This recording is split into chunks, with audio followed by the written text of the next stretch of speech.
Good evening and welcome to the May 26th meeting of the Radnor Township Environmental Advisory Council. We will begin at the top of the agenda with our review and approval of the minutes of our previous meeting, which was held on April 28th, 2011. Those have been distributed for review. Does anyone have any corrections, changes, or comments on the minutes? Does anyone have a motion to approve? So moved. In a second? All in favor? Aye. Great. Minutes are approved. Thank you. And thank you again to Sloan Walker for preparing the minutes. We really appreciate that. Thank you. No problem. Okay. Next item on the agenda are announcements. And I wanted to announce, and I also want to make sure that the EAC members take note of this. I'd been talking with Robin Mann. She had suggested that we have as a guest speaker somebody from the Energy Co-op, just to talk a little bit about energy choice and considerations that folks now have in terms of selecting an energy provider. So I do know that there was some session held maybe earlier this year. Maybe one of the commissioners had hosted it, but I don't think Energy Co-op was included. She wanted to bring someone in, so we're going to be doing that at next month's meeting. It'll be a short presentation, probably 10 minutes, followed by some questions and answers, just dealing with the issue of energy choice. Energy choice for your power at home. provider. Okay. Right. Okay. All right. Very good. So we'll keep note of that. The other thing I wanted to announce was upcoming Radnor Conservancy event, which is the 2011 Race for Open Space. They are hosting this Race for Open Space, a 5K run on the Willows Skunk Hollow trails. Walkers are welcome. It's going to start at 9:30 in the morning. 8 o'clock is registration the day of the race. They say they have a fun run for kids as well, charging $25 for adults, $10 for kids. Sounds like a nice event. You can register online. They note that this challenging 5K trail run is designed by race management company Run the Day, goes through our beautiful Willows and Skunk Hollow parks, and as a perfect way to celebrate National Trails Day and have a great time. So for anyone interested, you can go to the Radnor Conservancy website for more information at www.radnorconservancy.org. What was the day on that? This is on June 5th. Sunday, June 5th. Okay. I don't know if you have this on your list. Also on June 5th, Radnor Conservancy is hosting a tour of the Radnor Trail given by Bob Thomas. He's the architect that designed the existing trail, and he's going to be leading a tour. And again, Sunday, June 5th. I think it's at 2 p.m. and talking about potential expansion of the trail as well. Okay. And there's, again, information on the Radnor Conservancy website. And do you need to register for that? Do you know? I didn't see anything about that. Okay. But, should probably double check. All right. Very good. Any other announcements? Well, I don't think that this particular trail actually goes through Radnor Township, but it's so close and it's going to be so spectacular when it's done, the Chester Valley Trail. Just a small observation, in King of Prussia, they're lifting the rails from the rail bed this past week in preparation of working on that section in Montgomery County. And I know that they plan to finish the section up to Warner Road from the Malvern side this year too. Great. And is that connecting up with any of the trails down here, down this way? Do you know? Eventually. The connection between Warner Road and the Henderson Road area, which I'm talking about, was probably 2012. Okay. All right. Great. I think the entire trail is either 36 or 38 miles long. Wow. Make for a And nice it's bike from ride. Norristown to Downingtown. Okay. Good. Are there any other announcements? No? Okay. We'll move next to our work group reports and discussion. The first item under the work group reports and discussion is the climate protection work group. And I just wanted to remind folks that Josh had presented issues and ideas for the Greenhouse Gas Action Plan. He had, at our last meeting, asked for any additional input that EAC members had on any of the preliminary ideas that he had presented at the prior two meetings. And I'm not sure whether he received any input, but if you folks do have comments, thoughts, ideas, why don't you get it to him, within a week so that we can get him moving forward. I don't want him waiting on comments if there's really nothing forthcoming. Want to get him started and moving on, getting a draft with some text together.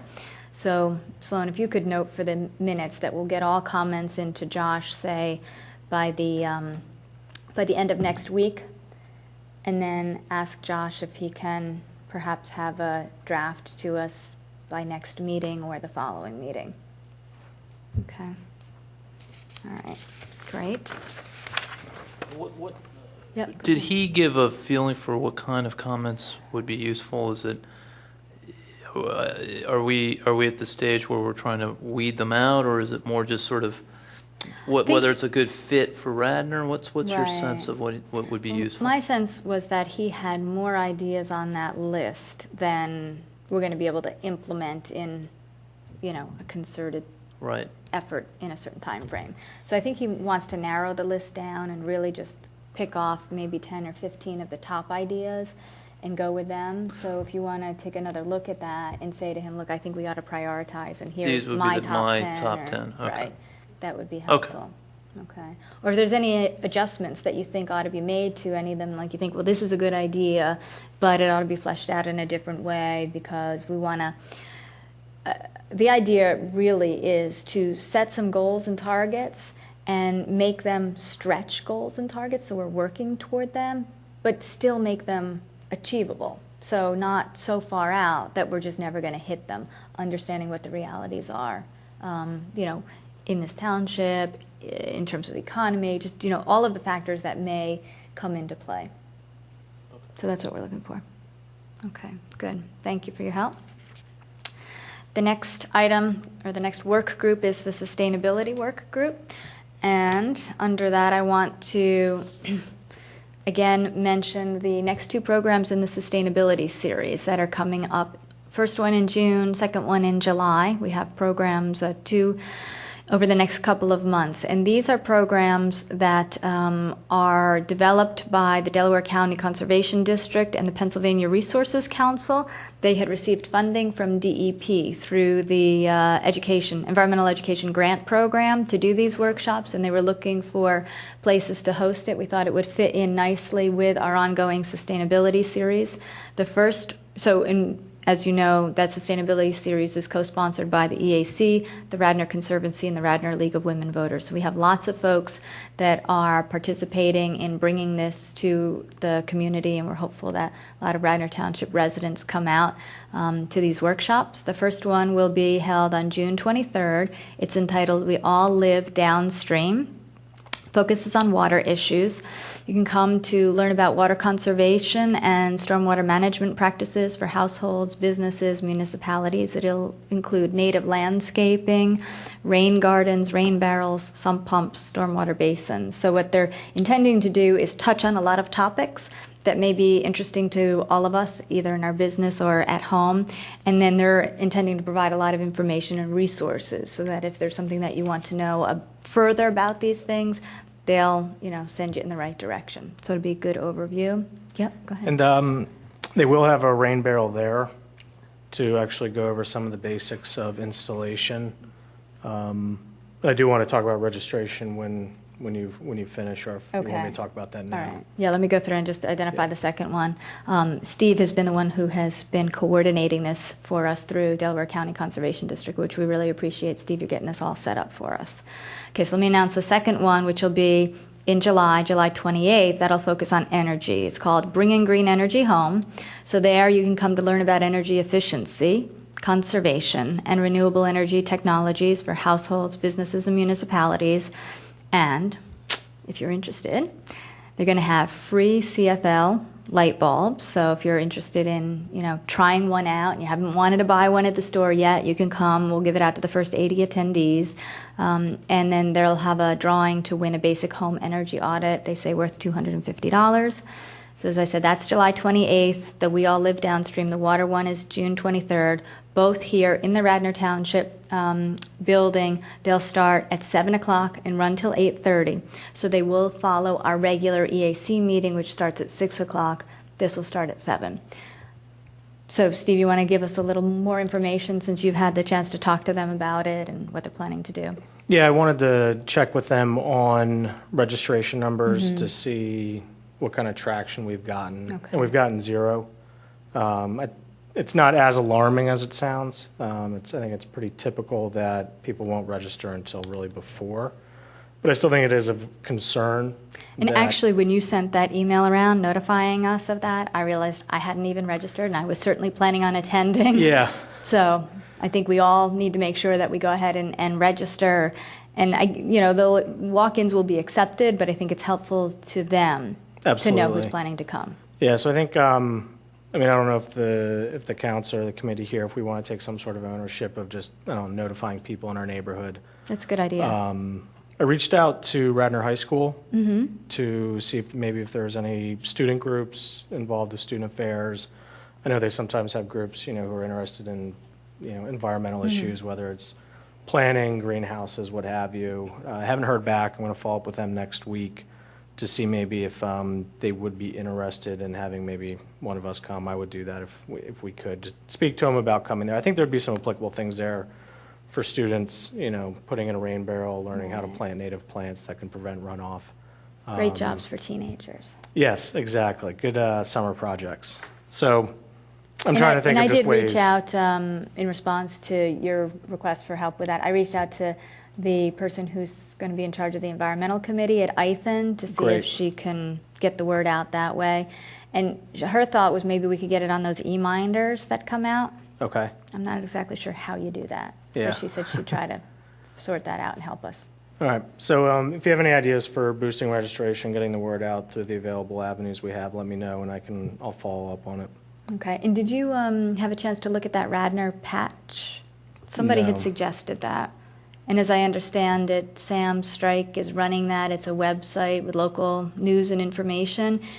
Someone had indicated that you can simply post events on that site. So if that's true, then it would be great if we could get that up there. Okay. Everybody's got a wet basement in Radnor, so I think it would be, there's an applicable audience, out there. So we had ours fixed years ago, but it used to be a problem. Yeah. Yeah. Okay, great. Thanks. And thank you again for getting that all set up for us. I'm looking forward to it. Absolutely. Okay, very good. All right, the next item under sustainability is our Water Sense Partnership EAC Tip of the Month that Sloan always brings us, and we always so appreciate. Well, the tip this month is, the challenge is that the typical single-family suburban household uses at least 30% of their water outdoors for irrigation, and some experts estimate that more than 50% of landscape water use goes to waste due to evaporation or runoff caused by overwatering. The solution is drip irrigation systems, which use between 20 and 50% less water than conventional in-ground sprinkler systems. There's less water loss to wind, runoff, and evaporation. If your in-ground system uses 100,000 gallons annually, you could probably save more than 200,000 gallons over the lifetime of a drip irrigation system should you choose to install it. And that adds up to a savings of at least $1,150. So Okay. interesting. I wanted to find out a little bit more about drip irrigation. Didn't know too much about it. It's basically a slower system of watering. So instead of massive amounts being dumped on a garden at one time, there are various systems, not just the hose with the little holes drip. in it. Exactly. Not just that. There are all sorts of different ones, and trickle irrigation and different technologies. Apparently, interestingly, drip irrigation, according to a Wikipedia article, drip irrigation has been used since ancient times when buried clay pots were filled with water, which would gradually seep into the grass. I thought that was kind of neat. That is interesting. So Okay. it's not exactly cutting edge in all ways, but certainly there's some great new technology, so worth looking at if you're thinking about an irrigation system for your Has anyone here used one yard. of them? Yeah, we have it set up in our perennial flower beds, and we have it on a timer, so, you can just sort of set the timer for half hour or whatever in the morning before work and take it off. Oh, that's great. And does it lay Takes on care the of it. surface, or is Yeah, it somewhat we try and get buried? it in before everything comes up in the spring, Mhm. and then typically we'll put a little bit of mulch over top of it, more just for appearance, otherwise it's just sort of a black rubbery hose snaking through your Yeah. garden. But once the garden fills in, you don't see that anyway. Was that a do-it-yourself project? Or? Oh, yeah, it's just a sort of a porous rubbery hose. You can get them at Home Depot. They've got all sorts of connectors to hook it up. And like I said, you can get these little mechanical timers for probably $15 to. What's the receptor that you use? I mean, do you use like a small barrel to catch rainwater, or are you hooking Oh, up to your no, actual this is just hose? running off of our house faucet. Okay. Yeah. But that's neat that it's on a timer, so you can let it sort of do its thing at certain times. Right. Well, and another great thing is you don't have to, if you don't have an in-ground system, you don't have to stand there with a Right. hose, for a half hour. Right. So is yours permanently in, or is it? No, I something take you- it up every year. Okay. You could probably leave it out there. I'm figuring it'll probably last longer, but I've Yeah. had the same hose for probably 8 years now, I guess. Oh, that's great. So, That's great. And the issue with the drip is that it doesn't apply, if some of these systems are to water their lawn. And I don't do that, but that's where the huge issue is, I think, the water use too. I think that's right. Right. Um, yeah, this would Yeah. not work in a lawn, mainly because you have to mow the Right. lawn, and you wouldn't want to be running. But I over think this they hose. have, and I'm not an expert on it, but I do think they have some drip irrigation systems for different uses, including lawns. So it's a different approach. I think it's got a different sort of way of delivering the water than the hose, obviously, but the concept is that there's a much more efficient way of doing it, even for lawns. Maybe that has to be installed when Yeah, I you think put the it lawn probably- in. Yeah. It's sort of a Maybe. few inches down or something. Yeah. Okay. Great. Just Very note- timely. Thank Yeah. you. WaterSense, the EPA WaterSense program has a couple of interesting things.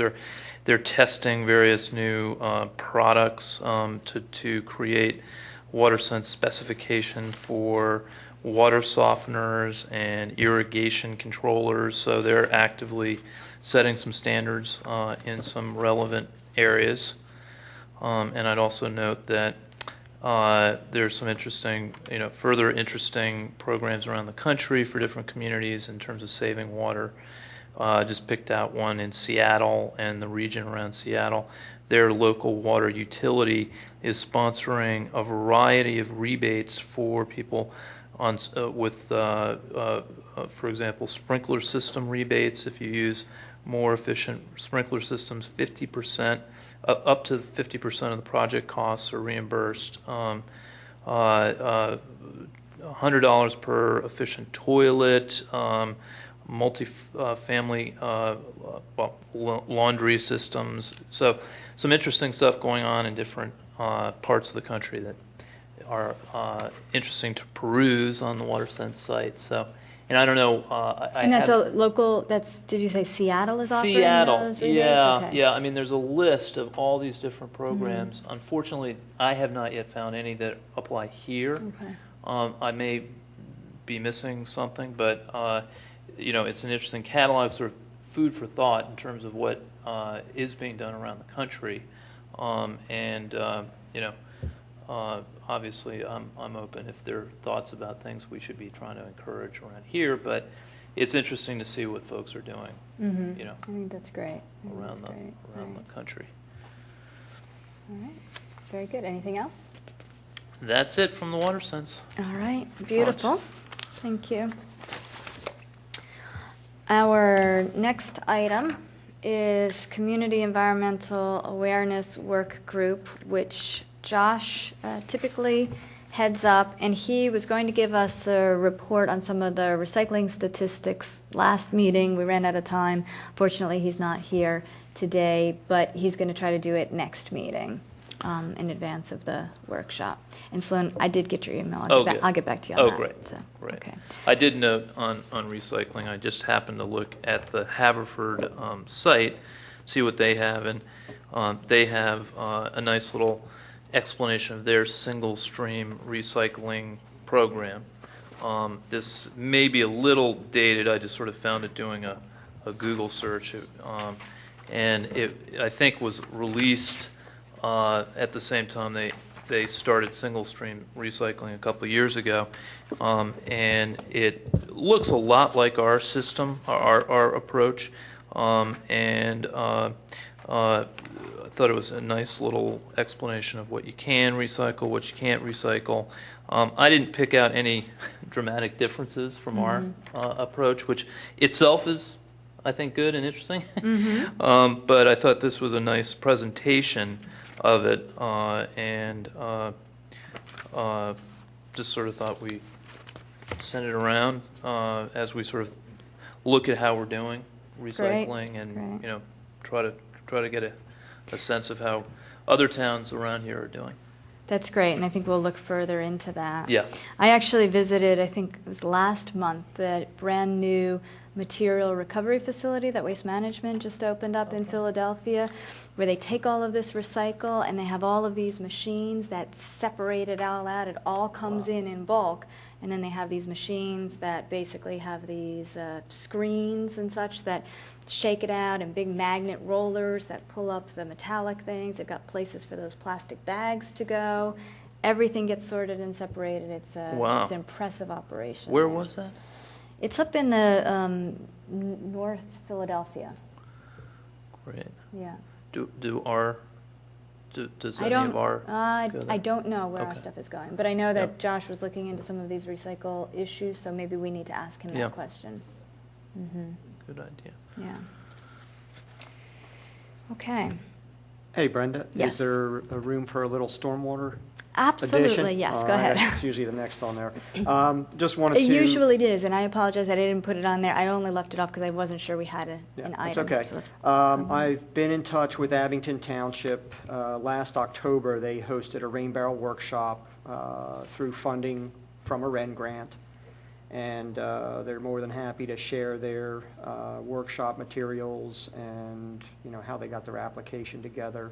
And the nice thing is they did a program similar to what we were thinking, where the participants get a voucher for a discount on a rain barrel at a local garden center. So that was one of the things I was struggling with when we were taking the early Right. look at this, is how we make that financial structuring work. So hopefully we can get some information out of them on that. Okay, good. They're going to have their presentation on their website soon. It's not there yet, but I'll keep an eye out for that.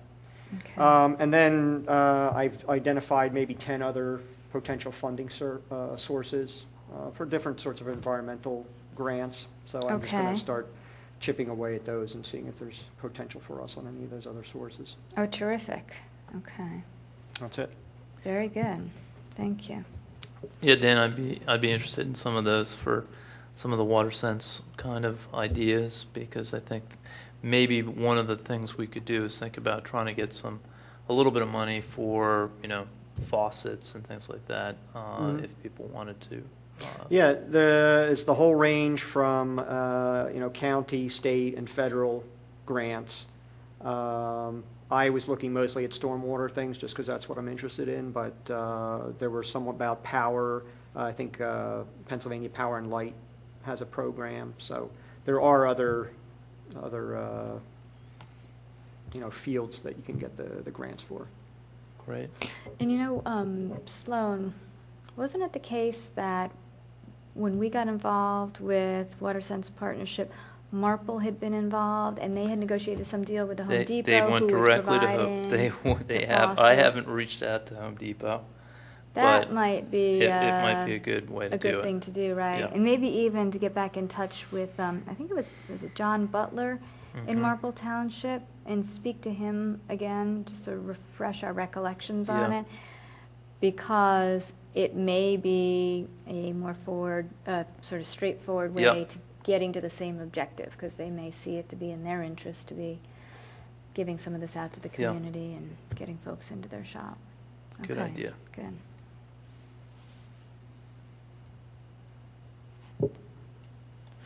Jen, would you like me to make sure that we just always have stormwater on the agenda? Because I'm happy to do Sure. that. Okay, very good. Sure, I may not always have something, but That's okay. You don't always have to have something. Skip and Genevieve will tell you that. Speaking of which, do we have any liaison report from Planning Commission? Well, right after our meeting last month, I learned that Dan Malloy was resigning his position, and he's, not on the Planning Commission, but has always been an integral part of every meeting that we've ever had. I am not sure what we'll present on Tuesday, when we have, or the following week, our first meeting, but he will be sorely missed. He has a great wealth of knowledge and background in the township, and it will be more challenging than it has been, and it hasn't been easy lately with some of the meetings, but he'll be missed. And what is the township doing in the interim? I know that they had considered, I had heard that they had considered hiring an engineering firm, and that would, until they went through a search process, so they would have somebody sort of on contract until they made a determination if that was a solution or if a replacement person that was on staff.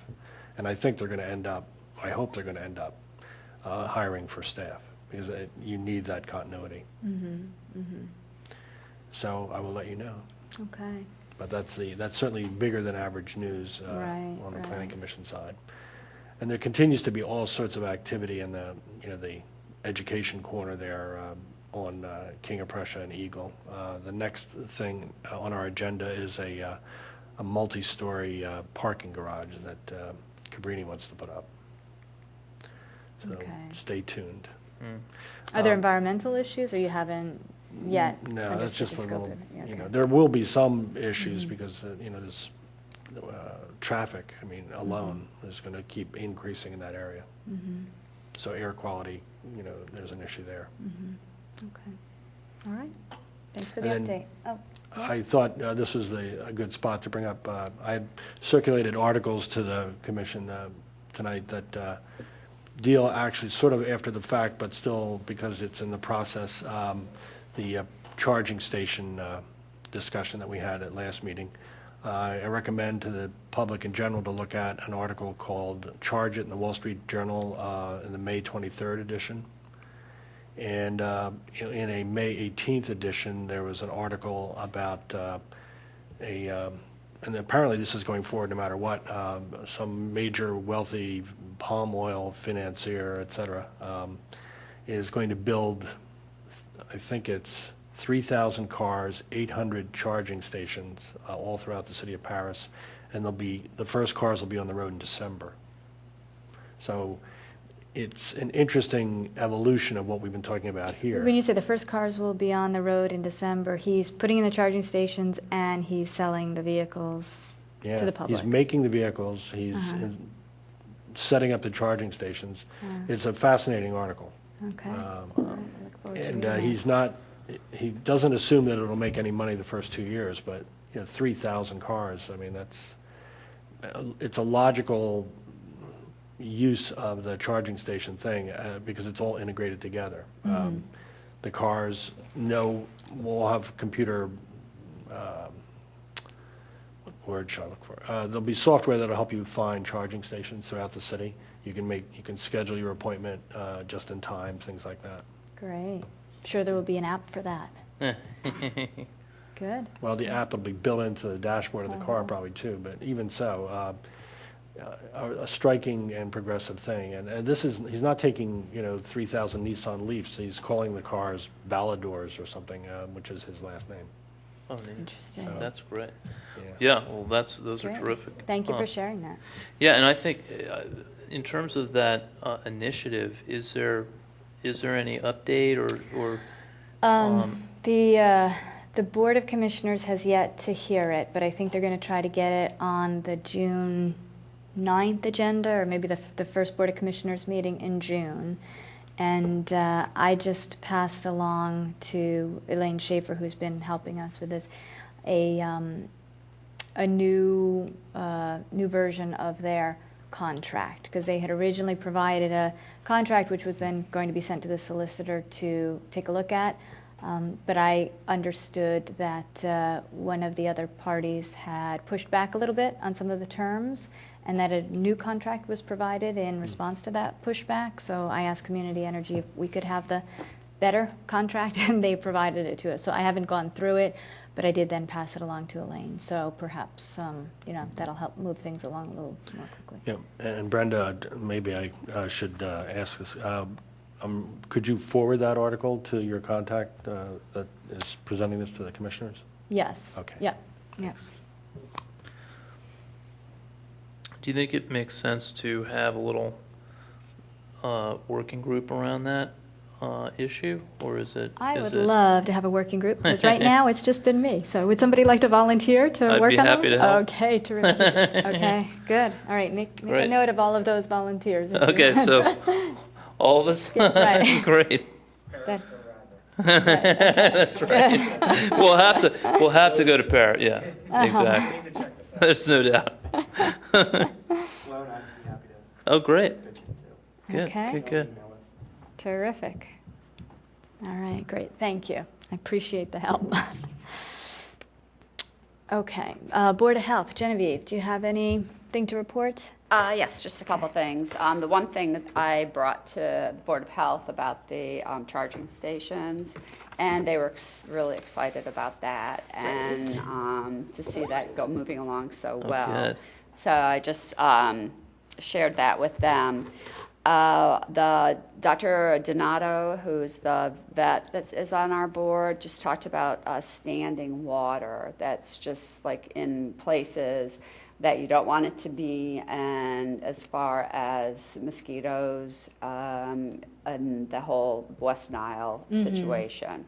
So he brought that up at our last meeting. I was reminding the public Reminding to the public. I thought I make would sure. just do that again tonight as far as, I was after the meeting, I went home and I had something upside down, which was just completely full of water. So it's just kind of looking around and making sure that you don't have a lot of standing water for mosquitoes and the whole West Nile incident. That's a really good point. That's a very good point, because we've had these issues, and the state ends up coming and spraying to knock it down. But if you really want to avoid the breeding ground, then you got to get rid of that water. I think that's a really important point, and thank you. Right, and we talked a little bit about spraying, just to sort of follow up on that.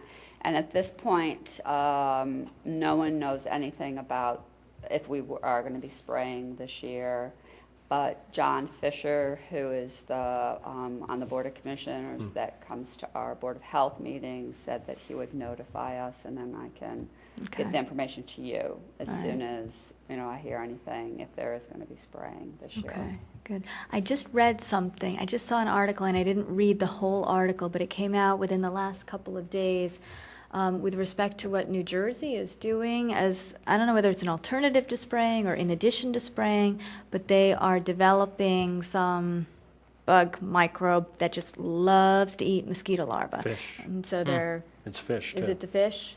They put fish in ponds, especially where there tends to be very little activity in the Right. water level. I had the feeling this was another type of a bug, that Well, they were that could be, growing, too. the Department of Agriculture was growing it and then just putting it out there. Well, I'm not saying that you're wrong. I just mean, Yeah.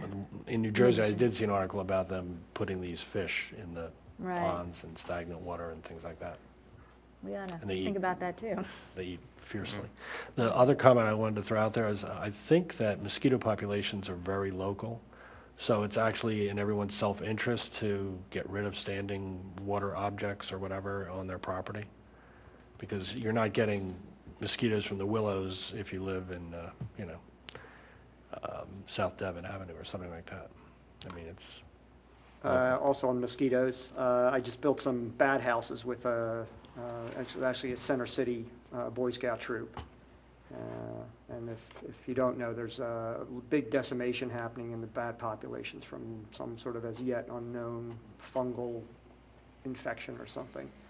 I heard about that. Were the bat houses difficult to make? No, I just got some plans online. I think they ended up being about $10 of materials each, and they're pretty good size. They're probably like a 2 foot by 2 foot square. I think they can hold up to like 100 bats or something, which is a little creepy, but if you like bats, I love bats. I'd rather have bats than mosquitoes. Yeah, exactly.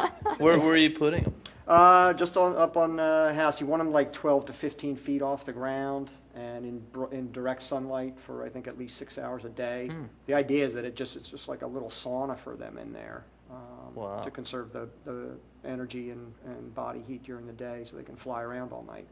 Great. Is that something that you might want to take some pictures or make a little presentation Oh, here that's so a we can great show it, All right, share it let me with the get 'em up on community? the wall and then I'll, Okay, all right, that would be great, because I think in addition to avoiding the standing water, having somebody around that's going to eat up all those mosquitoes is a great idea. And I know I've always had bats in our backyard, and we've not really had an issue with mosquitoes, and this year I've noticed a lot of bugs, and I'm wondering if maybe something has happened to the bats, because I've seen a lot of bugs and no bats, so I'd be interested, and maybe others too. Mm-hmm. Yeah. And I had one more comment, is this is kind of a follow-up with the whole Department of Public Health, is in the early part of April, the Delaware County officials announced that they hired a family practice physician as a medical advisor for the county. His name is Dr. George, I'm probably not going to say this right, but Aventian. He's actually from Radnor, who is going to help coordinate public health efforts in the county. There was a meeting April 25th, I believe is when it was all announced, and the public met him. And he had a program put together, and he is going to come speak to the Board of Health in our June meeting. And when is that? We'll be having his, whatever, I guess from what Dr. Hazen was saying, is he has kind of a PowerPoint type of presentation that he'll be showing us. And when is your June meeting? It's June 20th, because I have a conflict. Okay. Now, does his being hired, does that solve the issue that you had brought to us previously about wanting something at the county level, or is he to consult on what should be developed at the county level? Right. The little bit of the article that I got out of the Enquirer didn't really speak specifically to what he's going to be doing. I think that's what the PowerPoint is going to be telling us. And Dr. Hazen went to the April 25th meeting, and again, didn't really go into it because he felt that Dr. Ventia would be able to, say exactly what task he's, been assigned, and to see what will happen. All right, great. Very good. Well, thank you for the update on that, and we'll look forward to hearing more from you on where that goes. All right, great. Okay, old business. Any update on old business? Anything not covered yet? No? Okay, new business. I just wanted to throw this out for comment, reaction. I received an email today from Commissioner Nagel. He said that he had seen an opinion piece in the Suburban, I don't know whether it was this week or last week, regarding lighting. I guess high levels of illumination at parking lots. And he said that, that's one of the things that kind of bothers him as a waste of energy. And he wondered whether perhaps the Radnor codes should be modified to address it. I've not looked at the codes. Personally, I'm, not aware of areas of excessive lighting. It's just not a topic I've looked into or addressed. Does anyone here have any comments, reaction, knowledge, experience, anything on those issues? No background, but we'd probably have to look at two codes, and that would be safety and, environmental, so. Right. Okay. All right. Is anybody interested in following up on this particular issue, sort of taking the lead on it? Yeah, well, I think Yeah, okay. I'll volunteer Josh as well, because he seems to always have a pretty good background with the different types of lights that the township uses, and I think he has a pretty strong background in understanding sort of the marketplace. Okay. It may not be an issue of having to adjust code, but maybe just making a recommendation that when we replace those lights, we replace them with a light down only. I think there's that ones they can just focus the light towards the ground and they don't dissipate up high. Right, that's true. In the email message, he made reference to not necessarily township-owned lighting, but malls, corporate centers, things like that. Well, schools, stores, I guess the schools could be ours. I'd love to go after them, yeah, absolutely. I'll run with it. Okay, very good. So we'll make a note that you guys will follow up on that. I'll send you the email that he sent to me, and then maybe you can touch base with him to see if there's particular areas of concern that he has, and we can evaluate that. Make a map too. Okay. All right. Okay, and I think that's all that we have, unless anyone else has new business. No? Okay, terrific. Then I think we're done. Adjourned. Thank you very much for coming. Good to see you all again. All right, that's great. All right.